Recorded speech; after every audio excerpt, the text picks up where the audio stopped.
Irmãos e irmãs, vamos refletir na liturgia do sexto domingo do tempo da Páscoa no litúrgico A. Se você ainda não é inscrito nesse canal, toque aí se inscreva para receber notificações de novas publicações de homilias dominicais e solenidades. Os textos nos são apresentados para reflexão com a primeira leitura do livro do Atos dos Apóstolos, capítulo 8, versículo de 5 a 8, depois de 14 a 17. O salmo responsorial é o Salmo 65. Como segunda leitura da primeira carta de São Pedro, capítulo 3, versículo de 15 a 18. O Evangelho de São João, capítulo 14, versículo de 15 a 21.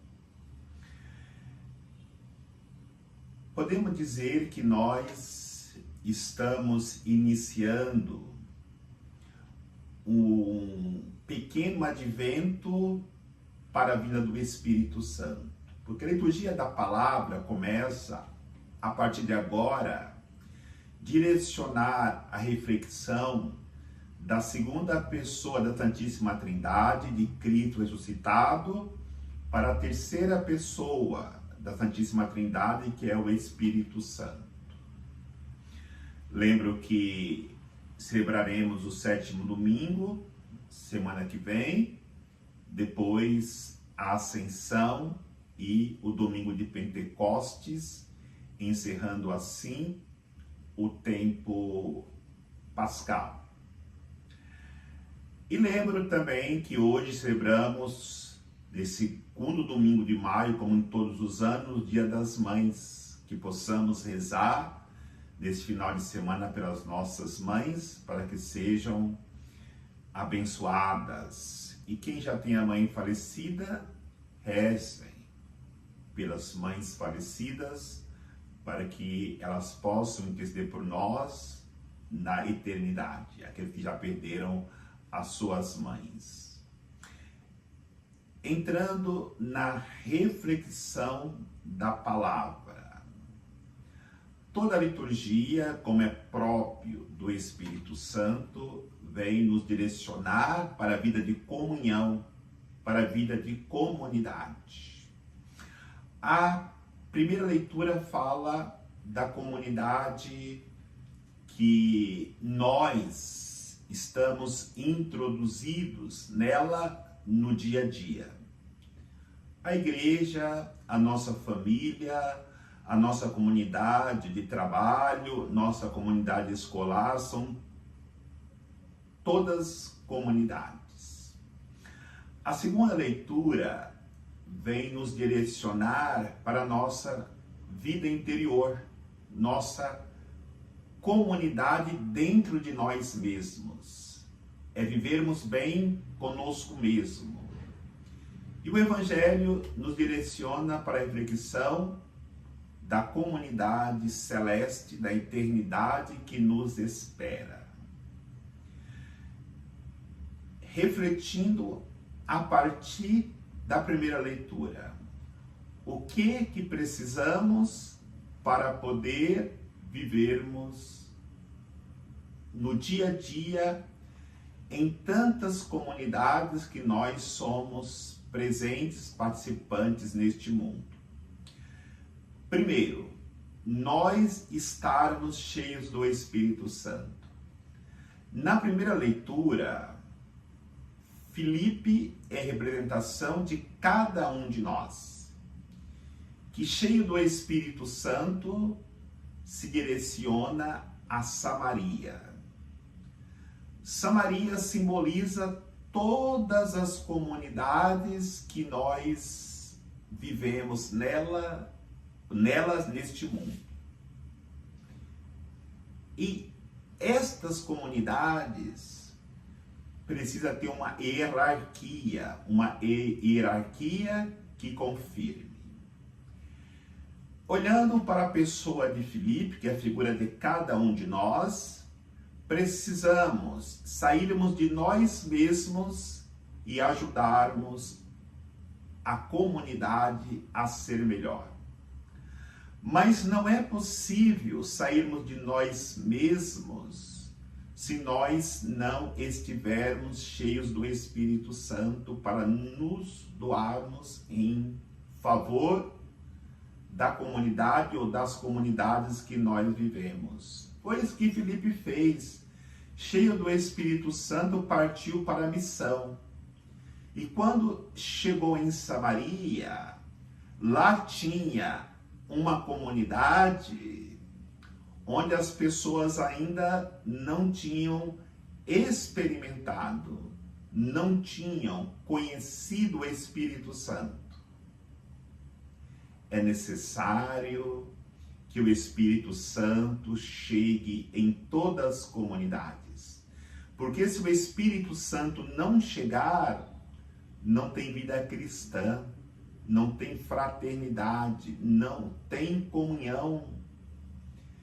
Quando aquela comunidade de Samaria experimenta o Espírito Santo, vai dizer que ali acontece curas, conversão, libertação.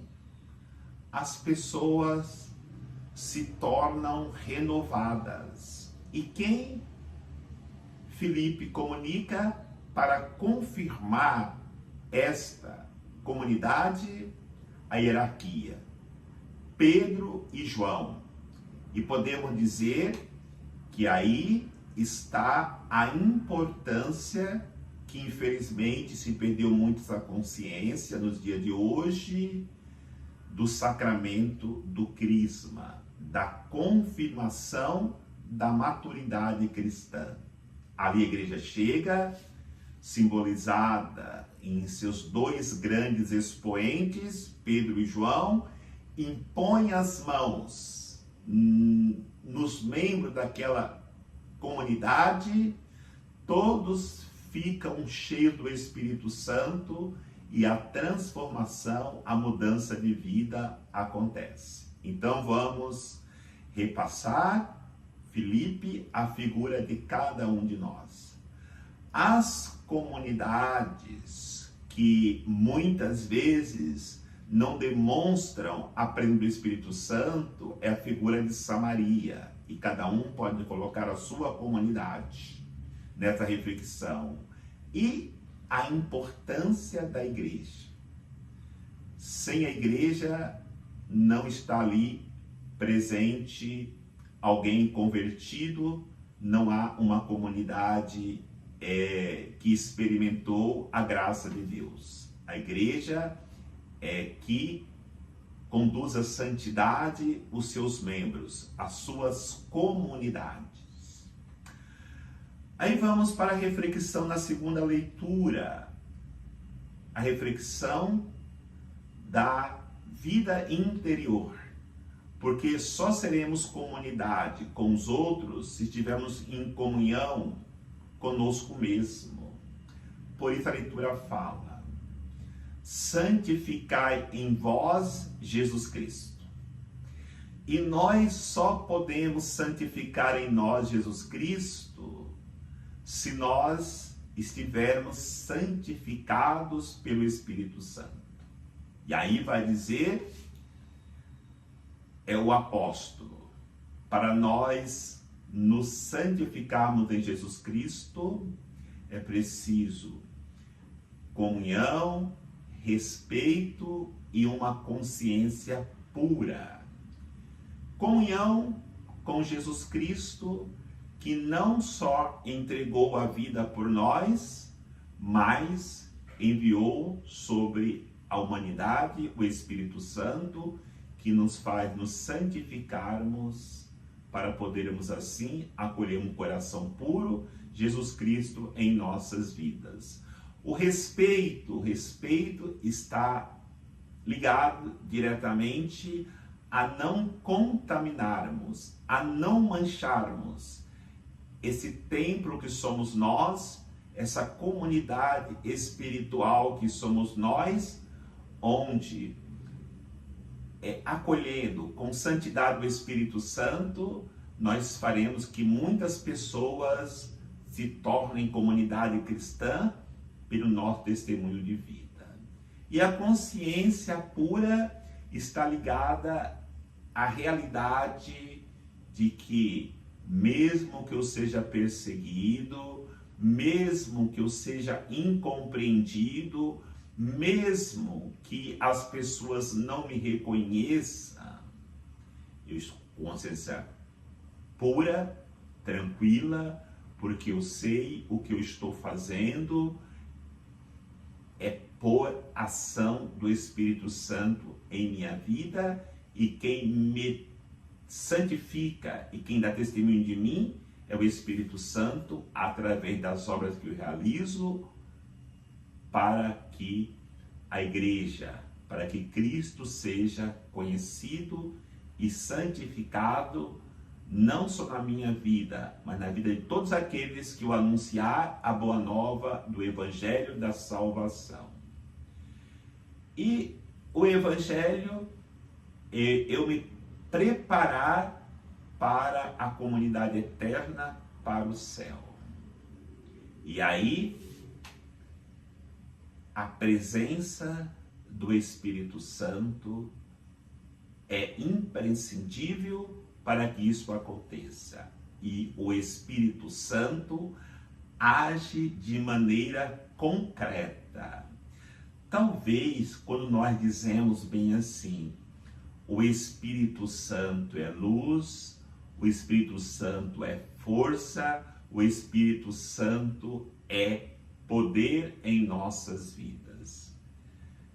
Não soa algo concreto, mas se eu me perguntar como que essa luz vai agir em minha vida, como que essa força vai agir na minha vida, como que esse poder vai agir na minha vida, basta eu me aprofundar no Evangelho de hoje, porque estas virtudes presentes na vida daqueles que têm o Espírito Santo concede a ele consolação.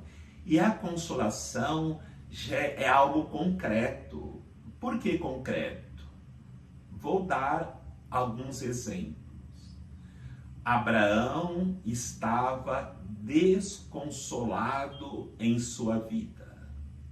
No entanto, Deus chegou, fez as promessas a Abraão e Abraão foi consolado em Deus.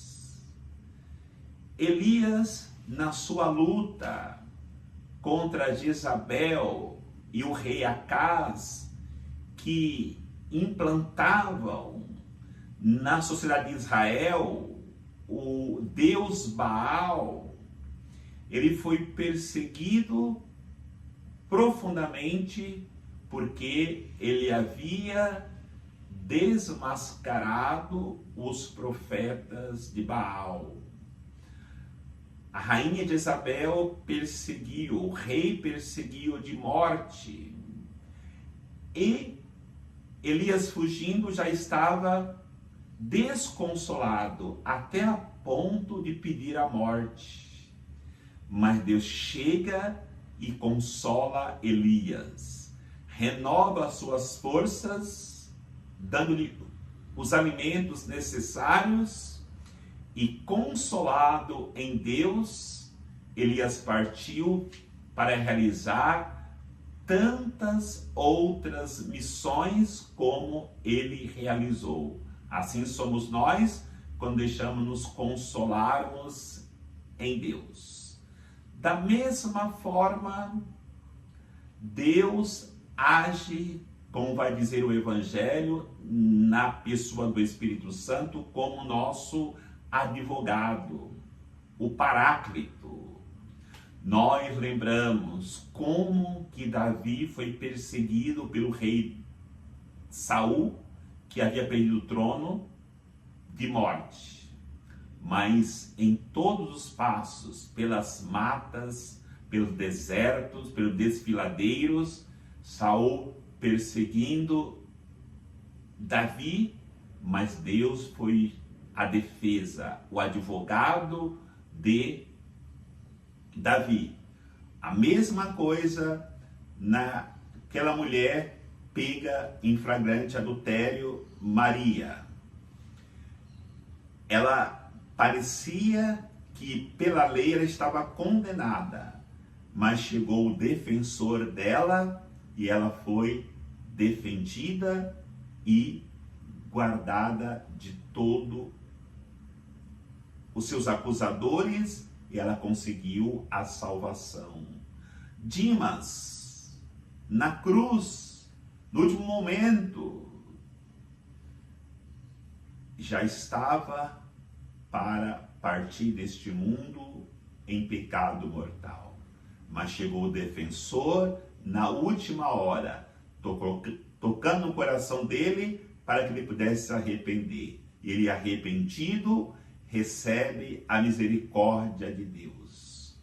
Lembremos, a ação de Deus é a ação da Santíssima Trindade. Onde age o Pai, age o Filho e age o Espírito Santo. São todos nossos consoladores, são todos os nossos advogados que saem em nossas defesas. Nós não somos mais órfãos.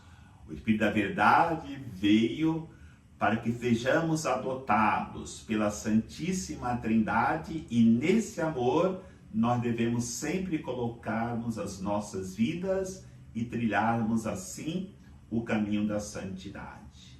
Então eu encerro esta homilia desse domingo desejando um feliz Dia das Mães para todas as mães, para que Deus abençoe a todas, para que possamos entender que não existe nenhum amor que possa ser comparado ao amor de Deus.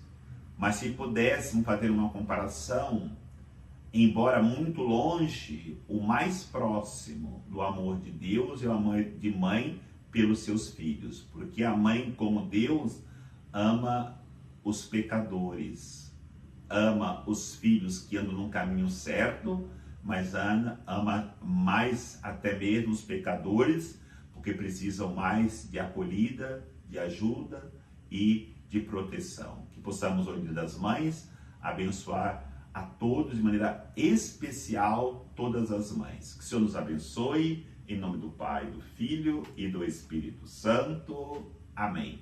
Bom domingo, Dia das Mães para todos.